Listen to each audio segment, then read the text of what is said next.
Assalamualaikum warahmatullahi wabarakatuh. Salam sejahtera untuk kita semua. Perkenalkan, saya Delvin Febriana dengan NIM 4522013 dari kelas 2 AD4 Administrasi Bisnis Politeknik Negeri Ujung Pandang. Saat ini saya akan menjelaskan materi manajemen modal kerja dari mata kuliah manajemen keuangan. Pada materi kali ini yang akan kita bahas yaitu yang pertama, pengertian modal kerja, yang kedua pentingnya modal kerja, ketiga konsep modal kerja, keempat jenis modal kerja, kelima metode perhitungan kebutuhan dalam modal kerja, keenam tujuan modal kerja, ketujuh faktor-faktor yang mempengaruhi, dan yang kedelapan sumber modal kerja. Yang pertama kita akan membahas tentang pengertian modal kerja. Pengertian modal kerja menurut para ahli, saya mengambil beberapa pendapat. Yang pertama dari pendapat dari Kazmir. Kazmir berpendapat bahwa modal kerja adalah modal yang digunakan untuk melakukan kegiatan operasi perusahaan.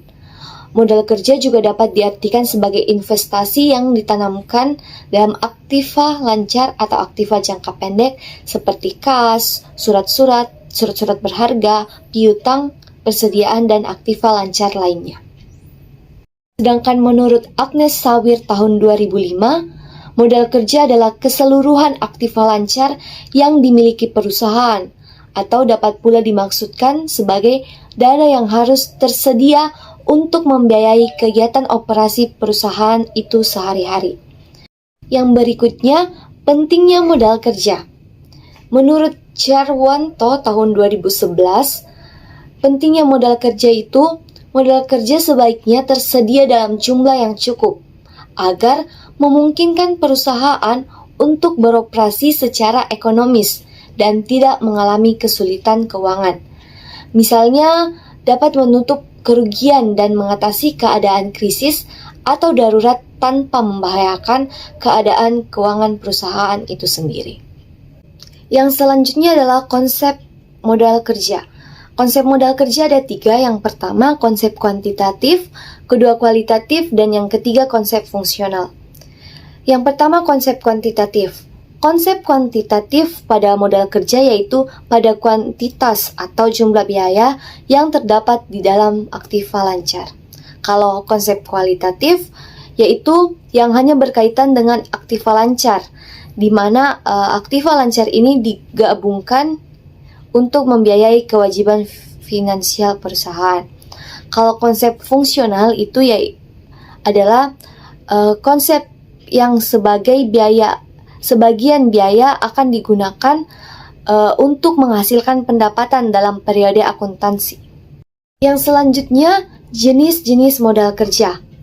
Menurut Kazmir tahun 2016, jenis-jenis modal kerja dibagi menjadi 2. Yang pertama modal kerja kotor dan yang kedua modal kerja bersih. Modal kerja kotor atau gross work capital adalah semua komponen yang ada di aktiva lancar secara keseluruhan dan sering disebut modal kerja. Artinya ini mulai dari kas, bank, surat-surat berharga, piutang, persediaan, dan aktiva lancar lainnya. Kalau modal kerja bersih atau yang biasa disebut dengan net working capital merupakan seluruh komponen aktiva lancar dikurangi dengan seluruh total kewajiban lancar atau utang jangka pendek. Nah, utang lancar ini meliputi utang dagang, utang wesel, utang bank jangka pendek, kemudian ada utang gaji dan utang-utang lancar lainnya. Kemudian jenis-jenis modal kerja menurut Munawir tahun 2014. Yang pertama, bagian yang tetap atau bagian yang permanen yaitu jumlah minimum yang harus tersedia agar perusahaan dapat berjalan dengan lancar tanpa kesulitan keuangan. Dan yang kedua, jumlah modal kerja yang variabel yang jumlahnya tergantung pada aktivitas musiman dan kebutuhan-kebutuhan di luar aktivitas biasanya. Yang selanjutnya adalah metode perhitungan kebutuhan modal kerja. Metode perhitungan ini dibuat untuk menghitung tingkat kemampuan perusahaan menghasilkan modal kerja dalam suatu periode tertentu yang dicantumkan dalam rupiah. Nah, besar kecilnya jumlah kebutuhan modal kerja tergantung dari berbagai faktor yang terdapat dalam suatu perusahaan. Rumusnya yaitu kebutuhan sama dengan penjualan dibagi dengan kecepatan perputaran modal kerja keseluruhan. Yang selanjutnya, tujuan modal kerja. Ada beberapa tujuan dari modal kerja, yaitu yang pertama, guna memenuhi kebutuhan likuiditas perusahaan. Yang kedua, dengan modal kerja yang cukup, perusahaan memiliki kemampuan untuk memenuhi kewajiban pada waktunya. Yang ketiga, memungkinkan perusahaan untuk memiliki persediaan yang cukup dalam rangka memenuhi kebutuhan pelanggannya. Yang keempat, memungkinkan perusahaan untuk memperoleh tambahan dana dari para kreditor apabila rasio keuangannya memenuhi syarat. Kelima, memungkinkan perusahaan memberikan syarat kredit yang menarik minat pelanggan dengan kemampuan yang dimilikinya. Yang keenam, guna memaksimalkan penggunaan aktiva lancar dan guna untuk meningkatkan penjualan dan laba. Kemudian faktor-faktor yang mempengaruhi modal kerja. Yang pertama, tipe umum atau tipe perusahaan. Modal kerja yang dibutuhkan perusahaan jasa relatif rendah karena investasi dalam persediaan dan piutang pencairannya menjadi kas relatif cepat. Untuk beberapa perusahaan jasa tertentu, malahan pelanggannya membayar di muka sebelum jasanya dinikmati. Sedangkan perusahaan industri memerlukan modal kerja yang cukup besar, yakni untuk melakukan investasi dalam bahan baku, barang dalam proses, dan barang jadi. Kemudian syarat pembelian dan penjualan. Syarat kecil pembelian barang dagangan atau bahan baku akan mempengaruhi besar kecilnya modal kerja. Syarat kredit pembelian yang menguntungkan akan memperkecil kebutuhan uang kas yang harus ditanamkan dalam persediaan. Sebaliknya, bila pembayaran harus dilakukan segera setelah beberapa barang diterima, maka kebutuhan uang kas untuk membelanjai volume perdagangan menjadi lebih besar. Kemudian, tingkat perputaran persediaan.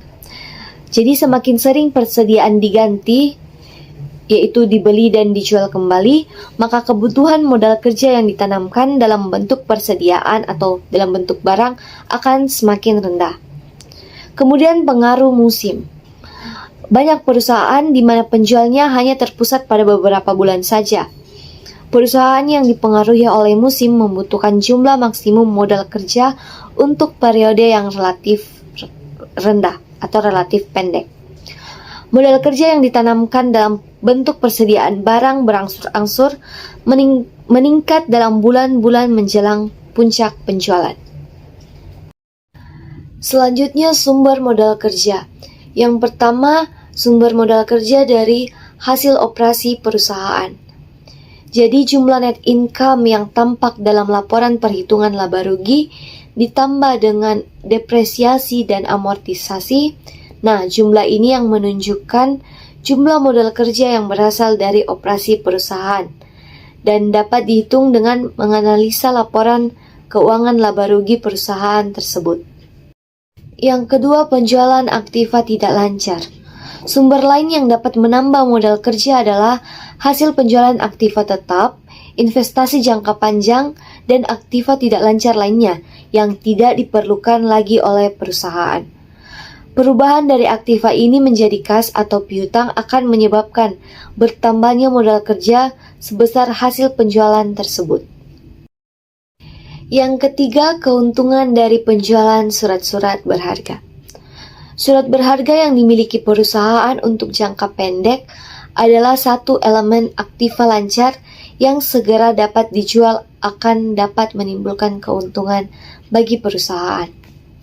Yang keempat, penjualan saham atau obligasi.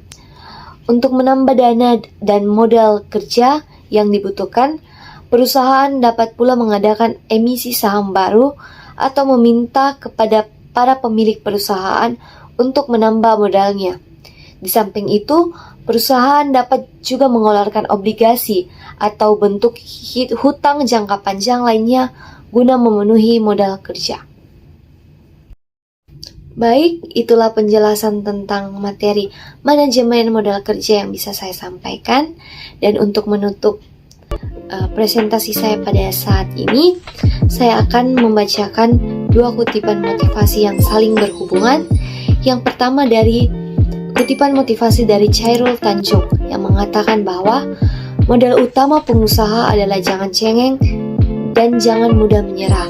Kemudian dari Mary Riana mengatakan bahwa kekuatan dan kepintaran adalah modal, tapi tidak ada yang lebih dahsyat dari keberanian dan ketekunan. Sekian materi manajemen modal kerja yang bisa saya sampaikan. Semoga apa yang saya sampaikan bisa bermanfaat untuk kita semua dan bisa menambah pengetahuan kita semua. Sekian dari saya. Terima kasih. Wassalamualaikum warahmatullahi wabarakatuh.